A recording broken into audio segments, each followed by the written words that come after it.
When Ophelia opened her eyes and saw the position in which they were lying down, she jumped out of bed in panic because she had felt him, and she was afraid. So he looked at her and looked at himself and laughed. "Duty calls, we have to go work," he said as he looked at Ophelia's face, which had turned red. She quickly turned around and entered the bathroom hurriedly.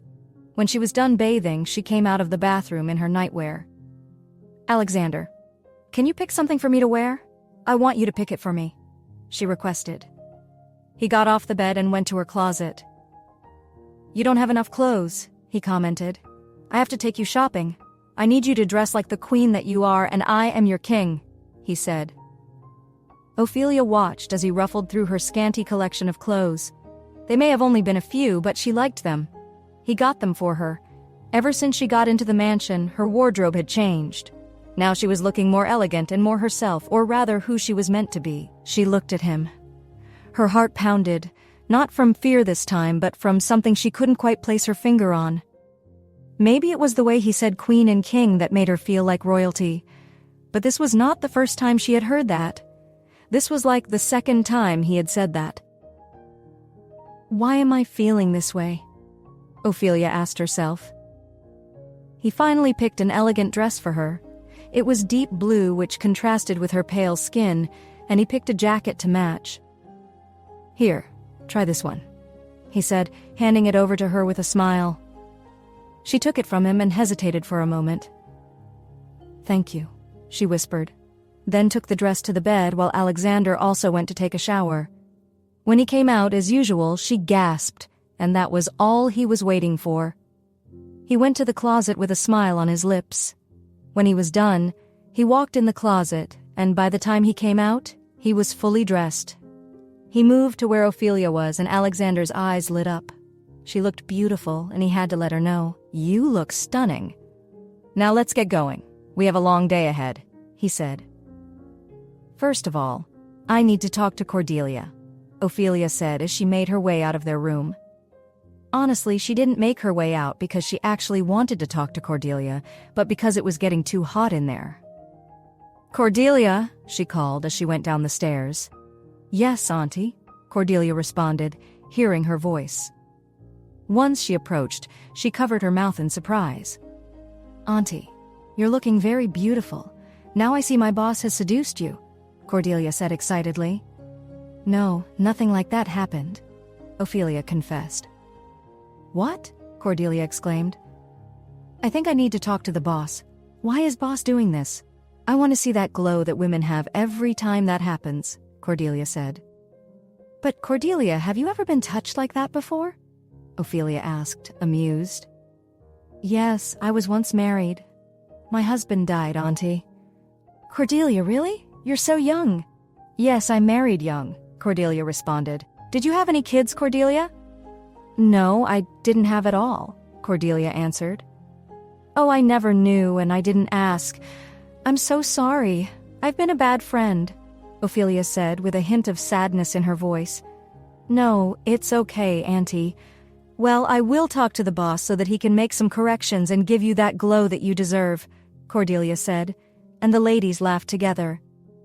Unknown to either of them, the boss was listening. And you know what they say about eavesdroppers. They never hear anything good about themselves.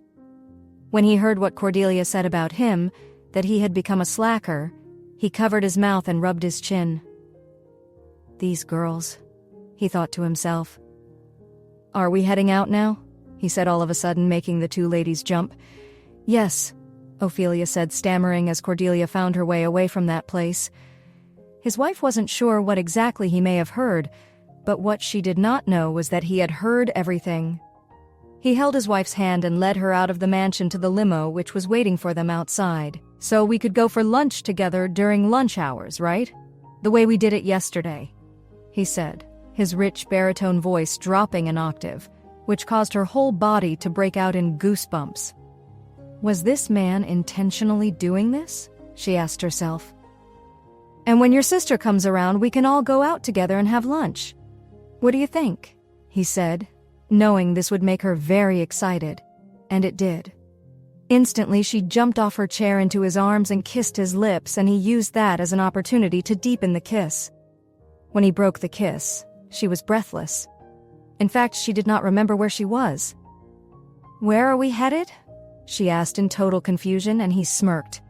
He always scored points with Ophelia, and that made him feel really good. The driver stopped at her office, and Alexander escorted her inside.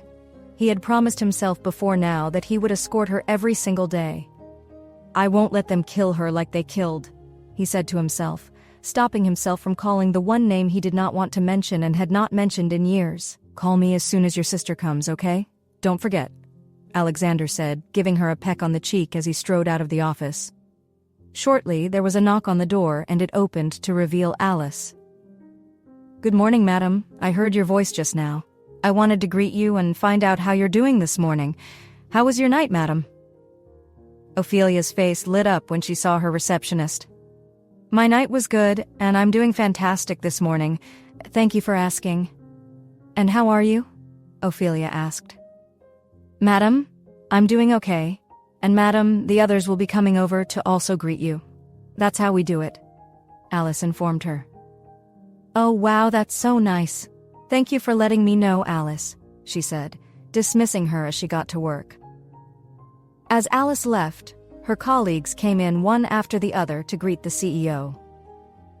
"Benedict, I never see you," Ophelia said when Benedict came in to greet her. "Madam, I am around. It's just that I'm being sent by my higher-ups, that's why," he explained. "Oh, I know, I was just pulling your leg. Well, have a nice day at work," she said to him as he bowed his head and gently left her office, closing the door after him. When her bodyguards were around, Bank came in to greet her, letting her know that he had come around. "Bank, how are you and where are the others?" Ophelia asked. "Madam, I'm good and the others are in their positions," he informed. "Very good. You may go to your position," she said. And Bank left her office. Suddenly, she heard a ping sound on her phone. She opened her handbag and brought it out. She looked at the screen. It was her sister who had sent her a text message. She read it. "I'm ready. Send the car now." She immediately put a call through to her husband, and he picked up on the first ring. "Alex, you can send the car to Jeanette now. Please don't forget the bodyguard," she said. "Don't worry. I'll do it right away," Alexander assured her. "All right, dear. Thank you," she said gratefully. "What did I hear you just call me?" he asked, trying to tease her again. "Nothing," she denied quickly and ended the call. At that moment, Ophelia knew she was lost, and there was no saving her. She sighed, putting her phone down. She had Jeanette coming on her mind. She was worried that she had put her in harm's way. Although Alexander's playful teasing was a brief moment of relief, it was a welcome distraction. She walked over to the window of her office, looking out at the bustling city below. It was a stark contrast to how she felt inside. Her thoughts drifted back to Jeanette. She hoped the bodyguard would be enough to keep her safe on her way here. The threats had been getting more frequent and specific. Ophelia felt a pang of guilt for involving her in this mess, but there was no other choice. Jeanette had to be protected, and she wanted to see her sister. "What do I need to do for my life to go back to the way it once was? I don't want to go back. I will never go back," she said to herself. Ophelia's phone buzzed again, pulling her from her thoughts. It was a message from Alexander. "Car and bodyguard sorted. Take care." She smiled at the screen, a small comfort in the chaos. With a deep breath, she turned away from the window and went back to her desk.